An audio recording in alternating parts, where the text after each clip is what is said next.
Bonjour, bienvenue au Talk Orange Le Figaro. Aujourd'hui, nous recevons Bruno Le Roux, député PS de Seine-Saint-Denis et négociateur des accords avec Europe Écologie Les Verts. Bruno Le Roux, bonjour. Bonjour. Merci d'être avec nous. Jean-Vincent Placé, l'un de vos interlocuteurs dans les négociations, était ce matin sur RTL. Je vous propose de l'écouter.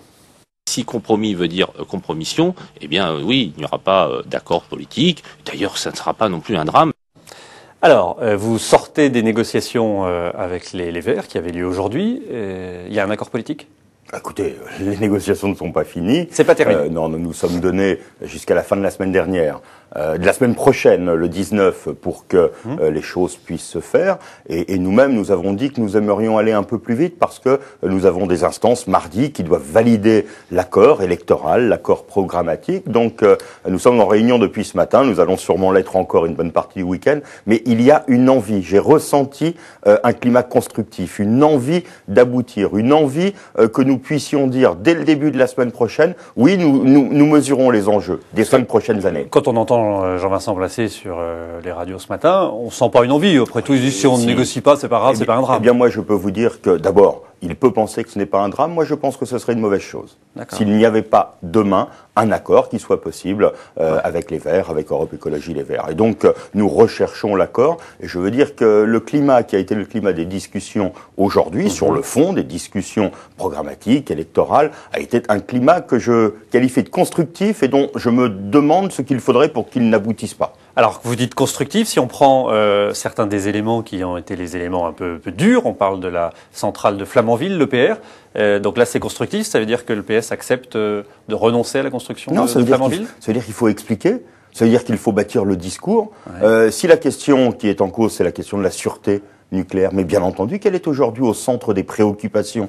Bien entendu qu'elle est aujourd'hui quelque chose qui ne peut être ni négligé, ni ignoré par ceux qui vont prendre les décisions demain. C'est une exigence internationale. Donc bien entendu que cette question est au centre. Mais en même temps, il faut expliquer l'anomalie qui est celle de la France, à être un des seuls grands pays aujourd'hui à dépendre à 75% de l'énergie nucléaire. Et donc c'est une volonté que de vouloir ramener à 50 la transition énergétique, elle a en France une signification plus forte qu'ailleurs. Et donc c'est tout cela que nous débattons dans le cadre d'un programme de gouvernement, c'est-à-dire pour les 5 ans à venir, pour les 10 ans, et quand on regarde la filière énergétique, un petit peu plus long. Mais ce que nous disons au Vert, c'est qu'il y a aujourd'hui une cohérence complète dans la position de François Hollande et que cette cohérence, elle ne peut se ramener à une question seule, celle de l'EPR.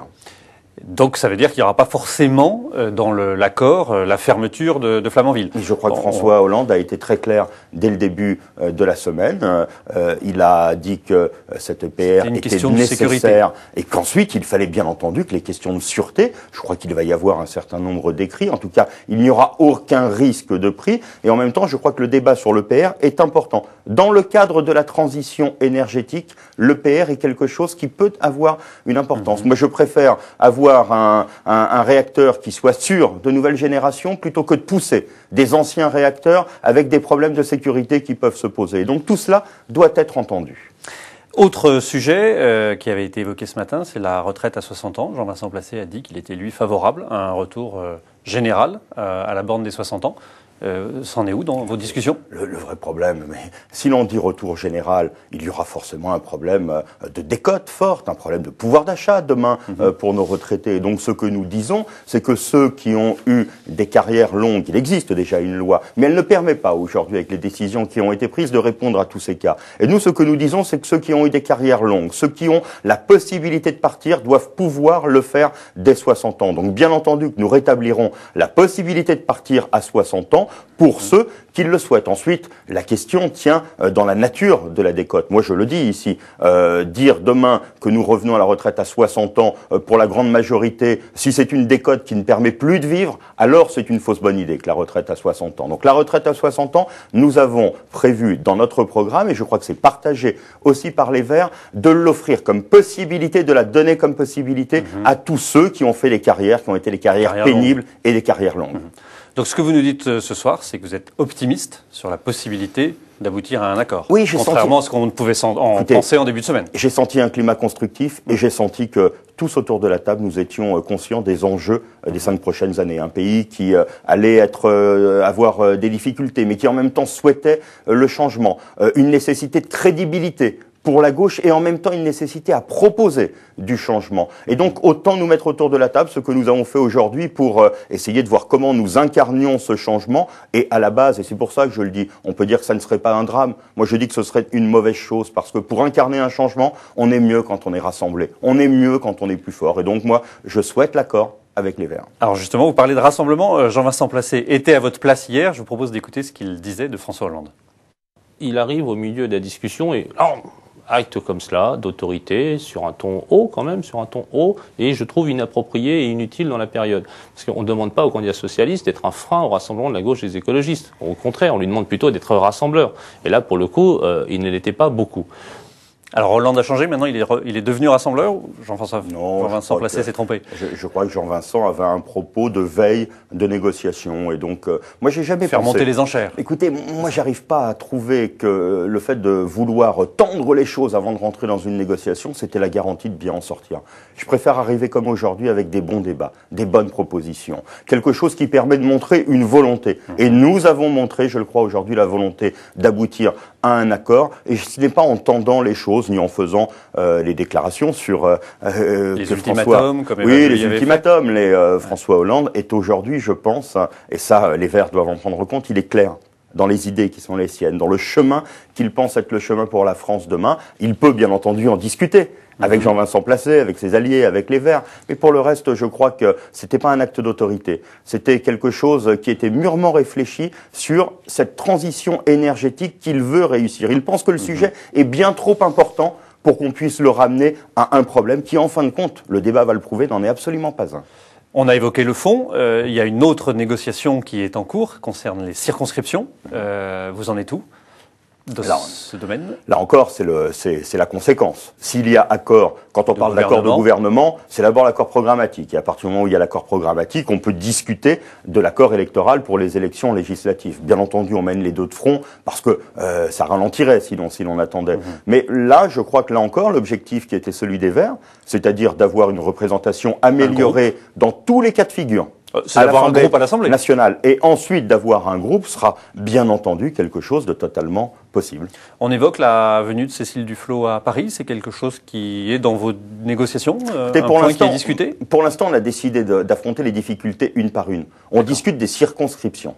Et ensuite, une fois que l'on sera tombé d'accord sur les circonscriptions, on regardera avec un principe qui est normalement que chaque parti choisit ses candidats, mais en même temps, il peut y avoir des endroits où les choses sont plus compliquées que d'autres. Et donc, on essaiera ensuite de simplifier, d'éviter la complexité et d'éviter les problèmes qui peuvent se poser ici ou là. Sur ces négociations sur les circonscriptions, vous pensez aboutir aussi d'ici le 19 ou là, ça sera beaucoup plus long? Mais c'est une nécessité. Nous nous sommes mis en situation d'aboutir à un accord de gouvernement dès la semaine prochaine. D'accord.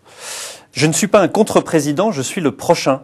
C'est ce que François Hollande disait dans une interview à Libération. Et quand il dit « je suis le prochain », donc il a déjà l'impression qu'il est élu. Il n'y a pas un risque là de... Il sait qu'il y a une campagne, mais il sait dans le même temps que le prochain président sera soit François Hollande, soit l'actuel président de la République. Là, il affirme. Il dit « je suis le prochain ». C'est comme si l'élection était déjà jouée pour lui. Je pense qu'il ne pense pas à aucun moment que l'élection est jouée. Simplement, il mesure l'attente des Français. Il mesure le rejet du président de la République. Et quand il s'exprime, il ne s'exprime pas contre Nicolas Sarkozy. Il s'exprime sur son projet, sur la direction qu'il veut pour la France, sur l'impulsion qu'il veut donner au pays. Et en ce sens, il s'exprime comme le prochain président de la République et pas l'opposant à Nicolas Sarkozy.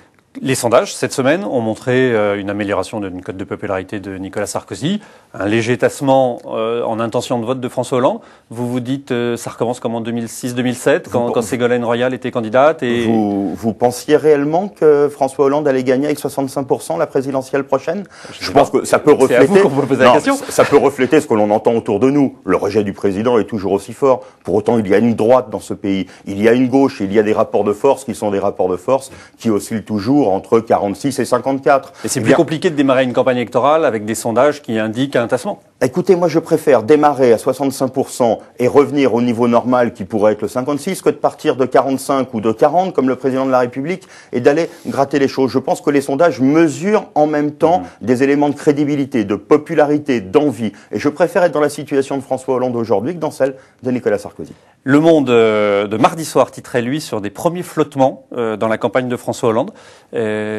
Ça correspond à une réalité, il y a des flottements. L'organigramme qui est annoncé est toujours pas prêt. Il sera annoncé quand? Il y a maintenant 3 semaines, je pense que c'est dans les jours à venir, dans les 10 jours à venir pour cette organisation de campagne. Mais quand on est sorti des primaires, ceux qui étaient les observateurs disaient il faut que François s'arrête. Il faut qu'à un moment donné, il y ait une rupture entre la campagne des primaires et la campagne. Et puis il y a cette rupture, qui est une rupture normale aujourd'hui, une nécessité à penser la nouvelle étape, à regarder, la campagne n'est pas encore partie, mais déjà on entend qu'il faudrait aller plus vite. Je crois qu'à chaque jour, aujourd'hui, il n'y a pas eu une seule journée sans que nous soyons tournés vers l'élection présidentielle, avec des questions d'organisation à résoudre, avec des questions de discussion avec nos partenaires. C'est-à-dire que nous sommes en train de préparer ce que sera demain l'élection présidentielle. Donc, et ce que sera demain la future majorité. Et nous le faisons dans un climat qui est le climat exactement la conséquence de ces primaires qui se sont bien passées. C'est-à-dire qu'au Parti Socialiste, moi je vois bien ceux qui peuvent avoir intérêt ici à faire 1 ou 2 échos en disant « Ah ben on n'est pas totalement content de la façon dont ça se passe ». Quand vous interrogez ceux qui travaillent aujourd'hui, ceux qui sont au sommet et qui font les choses, eh bien je dois rassurer tous les militants et les Français qui nous écoutent, nous fonctionnons parfaitement bien ensemble. Bruno Leroux, merci d'avoir répondu à nos questions. À lundi pour un prochain talk.